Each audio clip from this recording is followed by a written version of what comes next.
ઉદાહરણનો સવાલ નંબર 5 હવામાં રાખેલા એક બિંદુવત ઉદ્ગમમાંથી પ્રકાશ એક કાચની ગોળીય સપાટી જેમાં વક્રી ભવનાંક આપ્યું છે 1.5 અને વક્રતા ત્રિજ્યા આપ્યું છે 20 ઓકે પર આપાત થાય છે। આ ગોળીય સપાટીથી પ્રકાશ ઉદ્ગમ 100 સેન્ટીમીટર દૂર છે।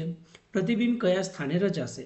હવે આપણને આપ્યું છે કે હવામાં રાખેલ એક બિંદુવત ઉદ્ગમમાંથી પ્રકાશ એક કાચની ગોળીય સપાટી, તો ગોળીય સપાટી આપણે આ રીતે માની લઈએ। ઓકે હવે જે છે એનો વક્રી ભવનાંક કેટલો છે? એન આપેલું છે આપણને 1.5, વક્રતા ત્રિજ્યા તો એ આર આપેલું છે 20 સેન્ટીમીટર, બરાબર છે।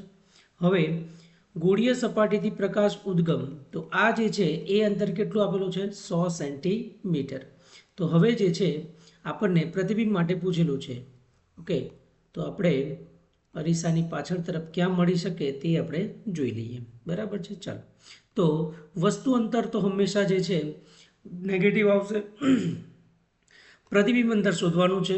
આર બરાબર 20 સેન્ટીમીટર આવશે, કારણ કે આનું વક્રતા ત્રિજ્યા જે છે જમણી તરફ આવશે, તો જમણી તરફ હોવાથી વક્રતા ત્રિજ્યા જે છે ધન આવશે। N1 હવામાંથી આવે છે, તો હવાનો જે વક્રી ભવનાંક છે 1 લઈશું અને કાચનો જે છે એ 1.5।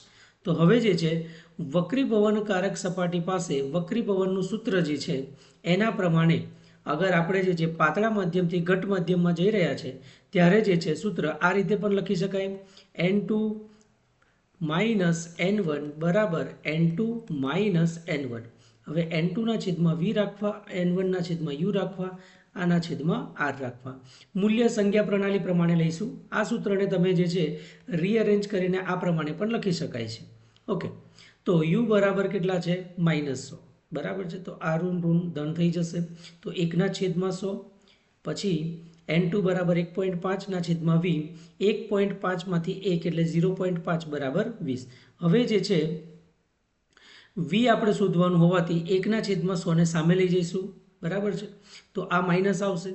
100 અને 20નો જે છે 100 અને 20નો આપણે ગુણાકાર કરી દઈશું તો 2000, 100 ગુણ્યા 0.5 કરીશું તો 50, 20 ગુણ્યા 1 કરીશું તો 20, બરાબર છે। તો 50 માંથી 20 જાય તો 30, 30 ના છેદમાં 2000, 1.5 જે છે આ તરફ લઈ આવો, પછી ઉલટાવી દેવામાં આવે તો V બરાબર કેટલા આવ્યા? 100 સેન્ટીમીટર। તો આપણે કહી શકીએ કે પ્રતિબિંબ જે છે એ પણ અરીસાની પાછળ, અથવા તો આપણે કહી શકીએ કે આ તરફ ધ્રુવથી જે છે કેટલા 100 સેન્ટીમીટર દૂર જ આપણને બનવાનું છે। ઓકે તો પ્રતિબિંબ સપાટીથી આપાત કિરણની દિશામાં 100 સેન્ટીમીટર દૂર મળશે। ઓકે।